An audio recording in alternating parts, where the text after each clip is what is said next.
Hi, I'm Sean Gregory from Time.com, and we are here in Tenafly, New Jersey, across the Hudson River with Novak Djokovic, the 4th-ranked player in the world. And Novak is going to give us a free tennis lesson here on Time.com. Novak, thank you so much for doing this. My pleasure. Novak, let's talk about the serve. Obviously, we all can't serve above 100 miles an hour like you guys, but just talk to me a little bit about, you know, the motion, the angles of your body, throwing the ball up. Considering my case, I always try to toss a ball a bit higher. Tossing the ball higher gives you more time to involve your legs, which basically are maybe even the most important part of your body for the serve, including the wrist. It's very important.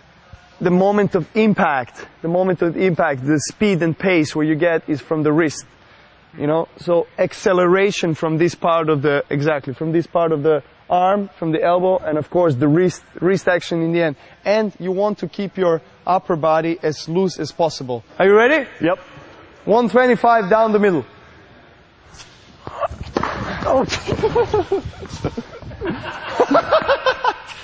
Just walk us through your forehand and also, again, the follow-through. You know, I've heard all your legs should come through, you should twist on one foot. Tell me what you do. I start with the right foot, and if I have more time, I just try to follow through, because then I get more pace and, you know, more power in the shot. So if I want to produce more spin, I try to get from this back foot, you know, more acceleration from the back foot, so I can get more spin. Keep your hand as relaxed as possible, because then you can actually get this follow through, which is really important in any shot you play, especially forehand.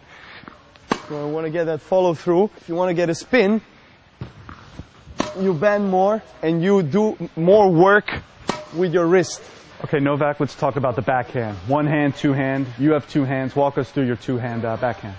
Actually, when I started playing tennis, I started playing it for 2 years with a one-handed backhand, and then I decided to change because I was small, I was tiny, I was skinny with no power, and then I just got frustrated by all the players playing to my backhand, and I couldn't, you know, get the ball back. And so I decided to play with two hands, and today I think, you know, my two-handed backhand is maybe even a best shot in my game. I try not to involve too much the wrists. The second thing is obviously a weight transfer and hip involvement. If I want to hit a long line, then I have to, you know, close myself a bit more. If I want to hit a cross court, then I open myself up, because then I have a bigger range of, you know, placing the ball more to the sidelines. People try to do the drop shot. They see somebody back in the baseline and they just try to kind of sneak it in there, and then they wind up hitting it 5 feet short. Can you just walk us through how you do the drop shot? Well, yes, drop shot is actually one of my favorite shots. It's because you get to change the pace. It's much more difficult to play a drop shot from the back foot. It's much easier to play a drop shot when you're in front of your body and when your upper body is in, you know, forward position. So, you know, you try to open up your racket head and just go through it and make like a short slice. You want to make this little cut, you know, make this little spin so the ball can stop. How can you make yourself strong at the net? With the volleys, the most important thing is to try to hit the ball just in front of yourself and always keep your head still, obviously, and try to be low balanced in your legs. So basically, again, you are covering this part of the court and up to here.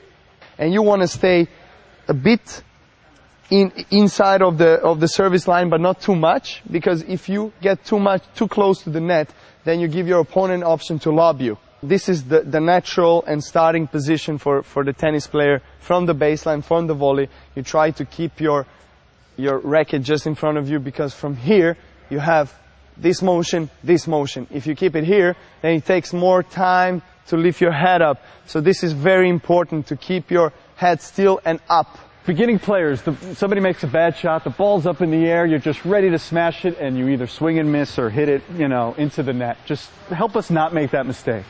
How do you hit that smash shot well? One of the most important things is the left arm with the right-handers. This arm is like your target, you know. It helps you find the ball and position your body always you know, in the upwards position and just be stable.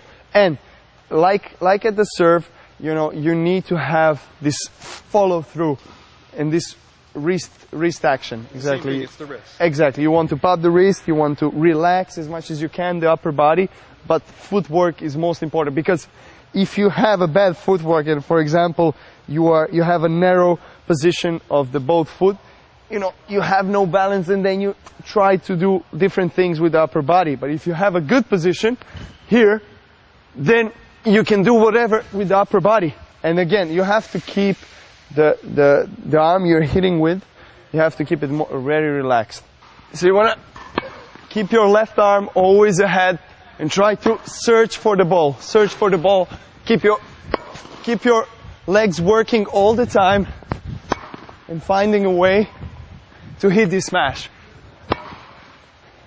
And you want to follow through all the time. Uh-oh. Trouble. One more. Exactly. So you need to follow through. Whatever you're going against, what are some of the basic things to keep in mind in returning the serve?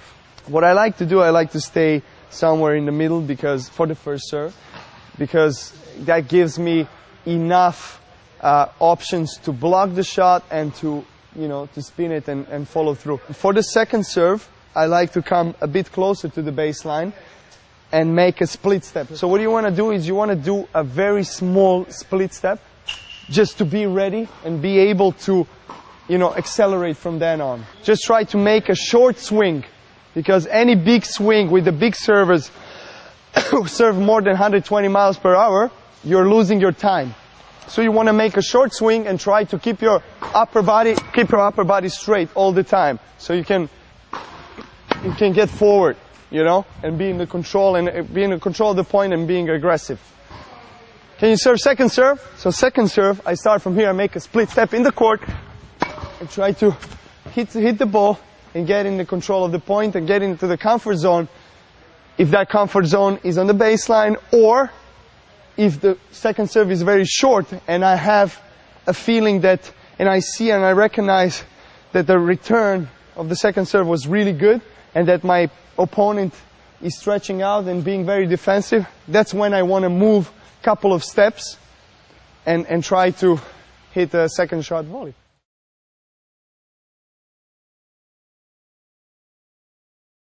You're famous for your impressions. Want to give us any good impressions right now? Should I do it or not? I don't know. Okay, let's do John McEnroe, because we never did John McEnroe. 70s and 80s, they used to wear socks like this. You have to have tighter shorts. Exactly, and I'll just try to reduce the size of my shorts, and exactly something like this. John, you're never gonna forgive me.